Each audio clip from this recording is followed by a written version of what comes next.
மத்தேயு 6ஆம் அதிகாரம் 1 வசனம். மனுஷர் காண வேண்டுமென்று அவர்களுக்கு முன்பாக உங்கள் தர்மத்தை செய்யாதபடிக்கு எச்சரிக்கையாயிருங்கள். செய்தால் பரலோகத்தில் இருக்கிற உங்கள் பிதாவினிடத்தில் உங்களுக்கு பலன் இல்லை. 2ஆம் வசனம். ஆகையால் நீ தர்மம் செய்யும்போது மனுஷரால் புகழப்படுவதற்கு மாயக்காரர் ஆலயங்களிலும் வீதிகளிலும் செய்வது போல உனக்கு முன்பாக தாரை ஊதுவியாதே. அவர்கள் தங்கள் பலனை அடைந்து தீர்ந்ததென்று மெய்யாகவே உங்களுக்கு சொல்லுகிறேன். 3ஆம் வசனம். நீயோ தர்மம் செய்யும்போது உன் தர்மம் அந்தரங்கமாயிருப்பதற்கு உன் வலதுகை செய்கிறதை உன் இடதுகை அறியாதிருக்க கடவது. 4ஆம் வசனம். அப்பொழுது அந்தரங்கத்தில் பார்க்கிற உன் பிதாதாமே உனக்கு வெளியரங்கமாய் பலனளிப்பார். 5ஆம் வசனம். அன்றியும் நீ ஜெபம் பண்ணும்போது மாயக்காரரை போலிருக்க வேண்டாம். மனுஷர் காணும்படியாக அவர்கள் ஜெப ஆலயங்களிலும் வீதிகளின் சந்திகளிலும் நின்று ஜெபம் பண்ண விரும்புகிறார்கள். அவர்கள் தங்கள் பலனை அடைந்து தீர்ந்ததென்று மெய்யாகவே உங்களுக்கு சொல்லுகிறேன். 6ஆம் வசனம். நீயோ ஜெபம் பண்ணும்போது உன் அறை வீட்டிற்குள் பிரவேசித்து உன் கதவை பூட்டி அந்தரங்கத்தில் இருக்கிற உன் பிதாவை நோக்கி ஜெபம் பண்ணு. அப்பொழுது அந்தரங்கத்தில் பார்க்கிற உன் பிதா வெளியரங்கமாய் உனக்கு பலனளிப்பார். 7ஆம் வசனம். அன்றியும் நீங்கள் ஜெபம் பண்ணும்போது அஞ்ஞானிகளைப் போல வீண் வார்த்தைகளை அலப்பாதேயுங்கள். அவர்கள் அதிக வசனிப்பினால் தங்கள் ஜெபம் கேட்கப்படும் என்று நினைக்கிறார்கள். 8ஆம் வசனம். அவர்களைப் போல நீங்கள் செய்யாதிருங்கள்.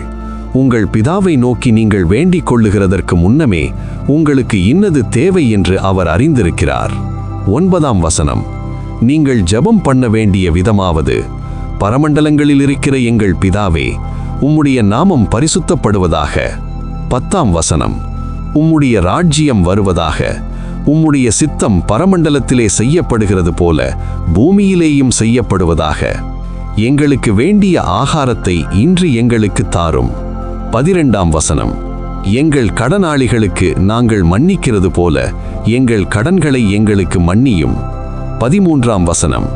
எங்களை சோதனைக்குட்பட பண்ணாமல் தீமையின் நின்று எங்களை ரட்சித்துக் கொள்ளும்.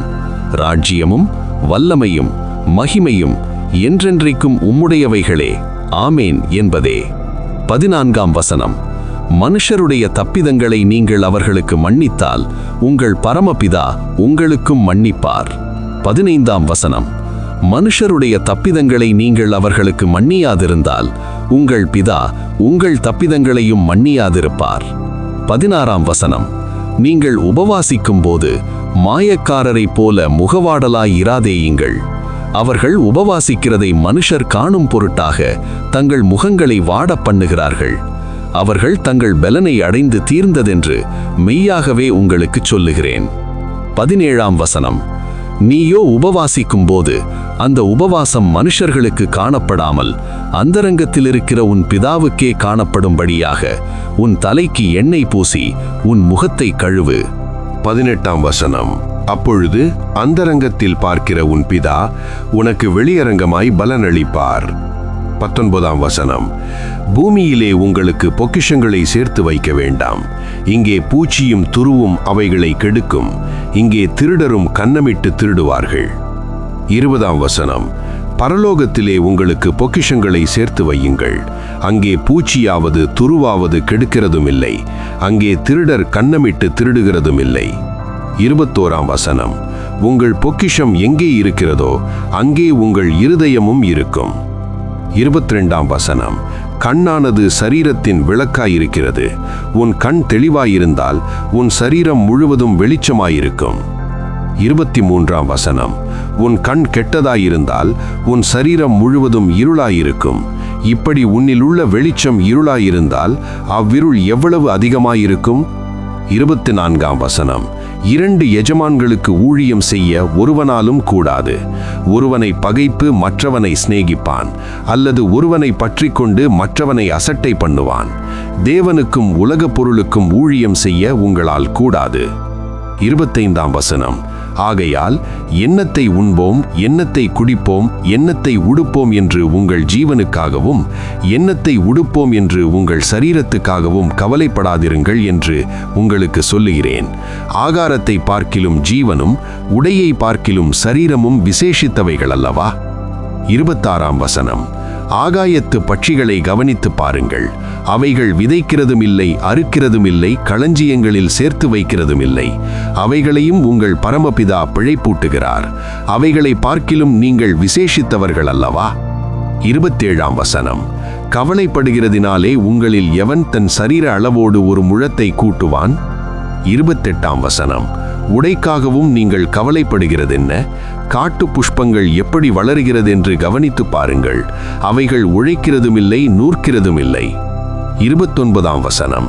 என்றாலும் சாலமோன் முதலாய் தன் சர்வ மகிமையிலும் அவைகளில் ஒன்றை போலாகிலும் உடுத்தியிருந்ததில்லை என்று உங்களுக்கு சொல்லுகிறேன். 30ஆம் வசனம்.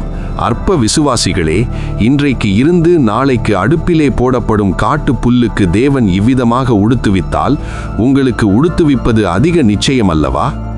31ஆம் வசனம். ஆகையால் என்னத்தை உண்போம், என்னத்தை குடிப்போம், என்னத்தை உடுப்போம் என்று கவலைப்படாதிருங்கள். 32ஆம் வசனம். இவைகளை எல்லாம் அஞ்ஞானிகள் நாடி தேடுகிறார்கள். இவைகளெல்லாம் உங்களுக்கு வேண்டியவைகள் என்று உங்கள் பரமபிதா அறிந்திருக்கிறார். 33ஆம் வசனம். முதலாவது தேவனுடைய ராஜ்யத்தையும் அவருடைய நீதியையும் தேடுங்கள், அப்பொழுது இவைகளெல்லாம் உங்களுக்கு கூட கொடுக்கப்படும். 34ஆம் வசனம். ஆகையால் நாளைக்காக கவலைப்படாதிருங்கள். நாளைய தினம் தன்னுடையவைகளுக்காக கவலைப்படும். அந்தந்த நாளுக்கு அதினதின் பாடு போதும். ஆமேன்.